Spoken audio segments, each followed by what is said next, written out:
À l'issue de la saison, le bilan de Lotopopo reste positif malgré la deuxième place obtenue au cours de l'exercice 2022-2023. Absent en compétition africaine la saison précédente, le club avait à cœur de reconquérir son titre perdu et d'aller à la conquête du continent. Contre vents et marées, nous allons y arriver. Le titre là, c'est à nous. Qui le veuille ou non, ce sera à nous.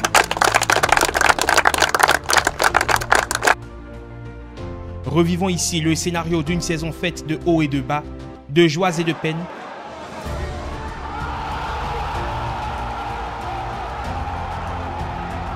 de douleurs et de bonheur,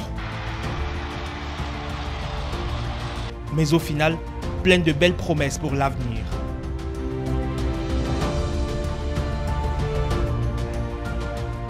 Pour revenir au sommet du football béninois, les dirigeants du club de la cité balnéaire ont jeté leur dévolu sur un ancien de la maison, Mathias Deguélan.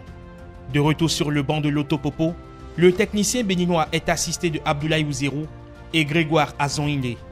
13 novembre 2022, Lotopopo démarre sa campagne par un faux pas dans la zone B. Espoir FC piège Patrick Sedjamé et ses coéquipiers, une douche froide qui sonne la révolte. Piqués, les hommes de Grand Popo vont aligner 5 victoires de suite, un état de forme consolidé lors de la phase retour, avec des victoires écrasantes face à Soleil et Espoir FC, à qui ils ont infligé un cinglant 4-0 à Savalou.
Le club de Grand Popo traverse haut les mains cette première phase du championnat avec à la clé une prestigieuse première place.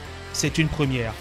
En 16 rencontres, le club a glané 35 points pour un bilan de 11 victoires, 2 nuls et 3 défaites. Après ce premier acte réussi, le président Gaston Zosso mise sur la continuité et la stabilité. Seul recrue de l'intersaison, Peter Edema qui rejoint le club. 25 février 2022, la Super League Pro prend son envol. En déplacement à Parakou, la bande s'offre d'Amissa sur le score de 2-0 avec à l'appui le but de la seule recrue du Mercato. Une victoire fondatrice de certitude puisque Lotopopo va aligner une série de 10 matchs sans défaite.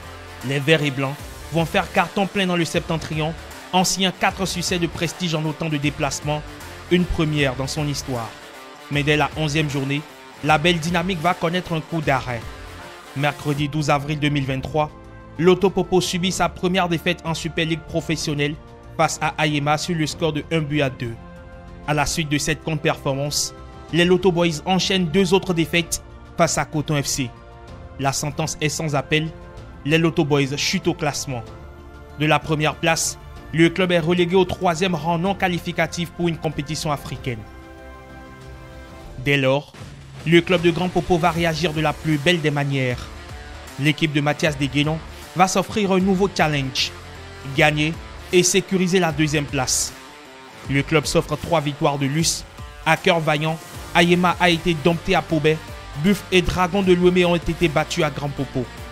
La 2e place retrouvée, le champion 2021 va longtemps caresser le rêve de prendre la première place, un objectif à portée de main, mais plombé par certaines contre-performances. L'objectif pour nous, c'est quand même de finir sur une très bonne note et c'est ce que nous venons de faire ce soir. Et il faut reconnaître que nous avons, pendant tout le parcours, essayé quand même d'obtenir notre titre que nous avons laissé la saison dernière. Mais malheureusement, on est passé à côté de beaucoup de matchs. Lotopopo, au bout du compte, réalise un parcours impressionnant et signe son retour en compétition africaine. Pour composter ce billet, le club en 24 matchs de Super League professionnelle a enregistré 15 victoires 6 matchs nuls et 3 défaites. Avec 51 points au compteur, les Verts se présentent comme l'une des meilleures défenses du championnat et détiennent la meilleure attaque avec 32 buts marqués. Une performance brillamment célébrée à domicile avec les supporters.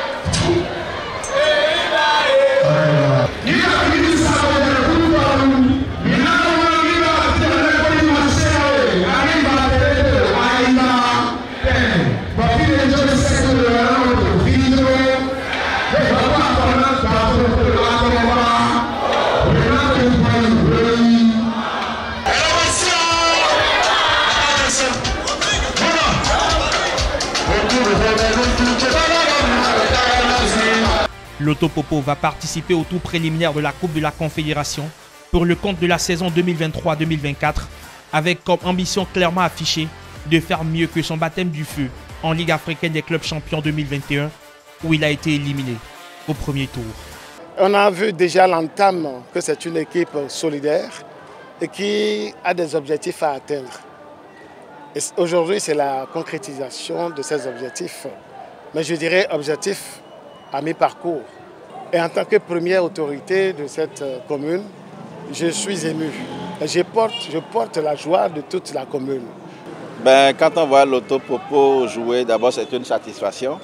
Le sacre, j'allais dire, même si c'est en deuxième position aujourd'hui, montre que notre volonté de professionnaliser le sport à travers notamment la création des sociétés sportives a désormais tout son sens. Et lorsque vous voyez le parcours de l'Autopopo sur ces 3 dernières saisons, l'Autopopo a toujours répondu au rendez-vous. Très grande satisfaction.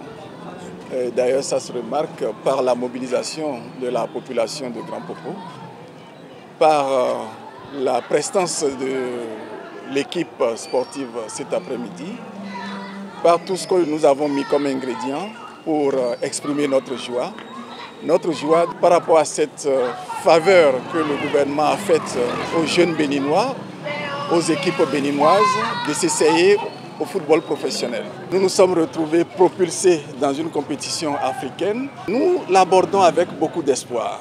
Nous sommes une jeune équipe, donc c'est avec beaucoup d'humilité que nous allons aborder cette phase africaine, mais c'est aussi avec beaucoup de détermination. Lorsque vous regardez le parcours de l'équipe, nous avons réalisé l'un des goals différentiels les plus élevés. Nous avons sur 32 buts marqués, 18 à l'extérieur. Ça ne se dit pas souvent, mais c'est des critères des grandes équipes. L'Autopopo, un pour tous, tous pour un.